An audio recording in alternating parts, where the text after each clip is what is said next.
શું તમે જાણો છો હાથ કપાયેલા દર્દીઓ માટે માયોઇલેક્ટ્રિક કૃત્રિમ હાથ કઈ રીતે કામ કરે છે?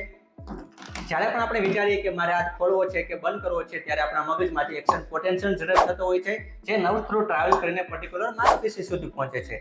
ત્યારબાદ એ માંસપેશીમાં સંકોચન થાય છે અને આપણો હાથ ખુલે અથવા તો બંધ થતો હોય છે. જ્યારે પણ હાથ કપાયેલો હોય તો પણ બચેલા હાથમાં માંસપેશીમાં એનું સંકોચન થતું હોય છે.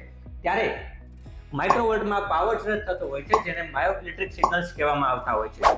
કૃત્રિમ હાથની અંદર આ પ્રકારે બે સરફેસ ઇલેક્ટ્રોડ આવેલા હોય છે, જે માયોઇલેક્ટ્રિક સિગ્નલ્સને કેચ કરે છે, એમ્પ્લીફાયરની મદદથી એને વોલ્ટમાં કન્વર્ટ કરે છે.